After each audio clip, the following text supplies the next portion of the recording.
रीवा नगर निगम में आरोप प्रत्यारोप का सिलसिला जारी।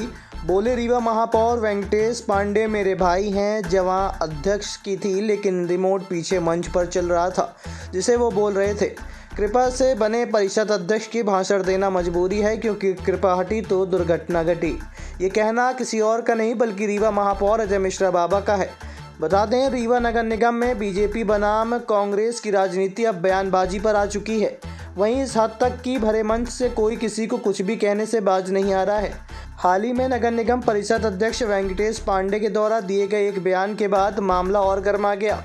बयान का पलटवार करते हुए आज महापौर ने कहा कि परिषद अध्यक्ष मेरे छोटे भाई हैं लेकिन कृपा से बने अध्यक्ष की मजबूरी भी है भाषण देना क्योंकि उनका संचालन कोई और ही रिमोट से कर रहा है। इसके साथ ही महापौर पर लगाए गए भ्रष्टाचार के आरोप पर उन्होंने उसका खंडन किया और भाजपा पर ही उल्टा पलटवार करते हुए गंभीर आरोप लगा डाले।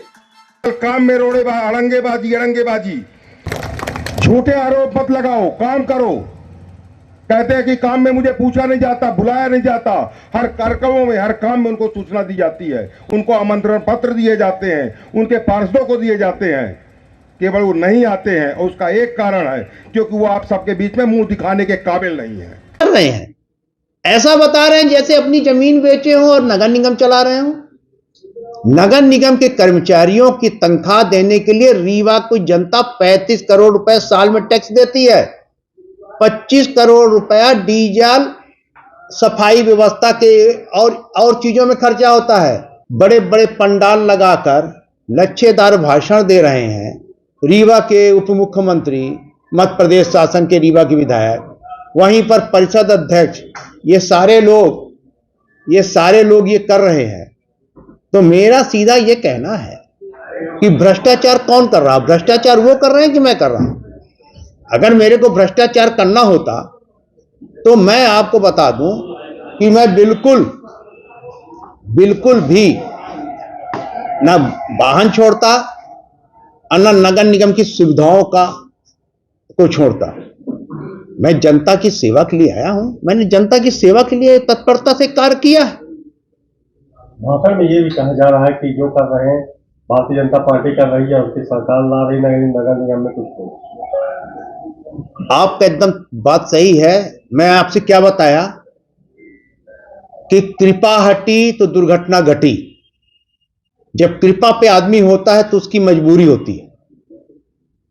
बोलने वाले जो अध्यक्ष हैं वो बोल नहीं रहे, जो मंच में बैठे लोग हैं उनसे बुलवा रहे। वो तो अपना छोटा भाई है, वो सब समझता है कि हमको ये नहीं बोलना चाहिए, पर उसकी मजबूरियां हैं। वो मजबूरी में बोल रहा है ये सब चीजें, उसके कंधे का उपयोग किया जा रहा है। जो आरोप लगाए जा रहे हैं, जैसे उन्होंने बोला कि मध्य प्रदेश शासन, केंद्र सरकार पैसा दे रही है, 40 करोड़ रुपया नगर निगम का साल में तनख्वाह बढ़ती है। एहसान कर रहे हो क्या भाई? जमीन बेच के दे रहे हो क्या? मामा के घर का पैसा है क्या भारतीय जनता पार्टी के लोग दे रहे हैं? 40 करोड़ रुपए में 25 करोड़ रुपए चुंगी क्षतिपूर्ति आती है। ये ज्ञान होना चाहिए, बिना ज्ञान के आदमी को बात नहीं करना चाहिए। 35 करोड़ रुपए संपत्ति कर की वसूली आती है। सड़क अनुदान का पैसा आता है 18 करोड़, जो इस बार 2.5 करोड़ आया।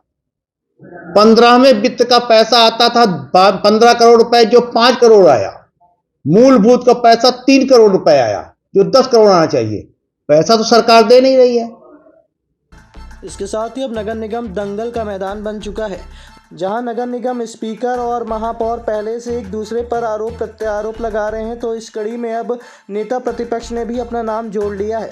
इनकी लड़ाई में अब नगर निगम के नेता प्रतिपक्ष ने भी महापौर और MIC के सदस्यों पर गंभीर आरोप लगाए हैं। आरोप लगाया कि हमारे अध्यक्ष महोदय के ऊपर, वो भी न्यायोचित नहीं है। उन्होंने कहा कि हमने 158 करोड़ अमृत जल 2 योजना के अंतर्गत पैसा शासन ने दिया है। वो उसको अपनी योजना बता रहे हैं, किस आधार पे?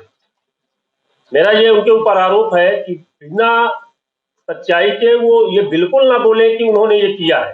ये मध्य प्रदेश शासन की योजना थी अमृत 2, जिसको माननीय विधायक जी इस वर्तमान के डिप्टी सीएम साहब के आर्थिक भागीरथ प्रयासों से वो योजना जो है अब क्रियान्वयन के रूप में जमीन पर उतरने वाली है। उसका क्रेडिट लेने के लिए मीडिया के लोगों को भ्रमित करने के लिए कि योजना मेरी है, जनता को भ्रमित करने के लिए बार बार वो आरोप लगाते हैं कि मैं लेके आया हूँ। अभी तो इन्होंने कहा चोर है, भ्रष्टाचारी है, ये है वो है, उसको हम लोगों ने रिजेक्ट किया। पता नहीं कैसे वो एकदम साहूकार हो गई, मीठी हो गई, उसको इन्होंने जो है ब्लैक लिस्ट से बाहर करने का प्रयास किया। हमें ये नहीं समझ में आता कि आखिर ऐसा क्या कर दिया उसने कि वो उनके लिए बड़ी प्रिय कंपनी हो गई। इसका जवाब हमें दे दें। का मामला ऐसा नहीं था। के स्पन की ब्लैक लिस्टेड की कार्रवाई के लिए जब हम लोगों की परिषद नहीं थी, तब मृणाल मीणा ने भेजा शासन को। ब्लैक लिस्टेड की कार्रवाई चीफ इंजीनियर करता है,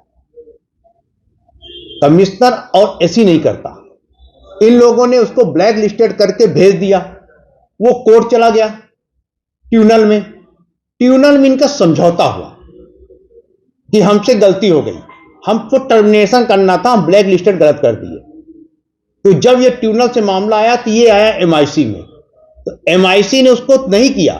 एमआईसी ने जो रीवा नगर निगम कमिश्नर संस्कृत जैन ने लिख के भेजा उसको यथा प्रस्तावित लिख दिया। एमआईसी ने उसमें कोई निर्णय नहीं लिया। एमआईसी के स्पन के खिलाफ थी। ब्लैक लिस्टेड की कार्रवाई के लिए हमने हमेशा कहा, पर इन लोगों ने गलत लाइन पे ब्लैक लिस्टेड की कार्रवाई की। अगर ये चीफ इंजीनियर से कराए होते तो के स्पन कंपनी ब्लैक लिस्टेड हो जाती। जानबूझकर इन्होंने कमिश्नर और एसी के माध्यम से कराया, जिससे ब्लैक लिस्टेड वो न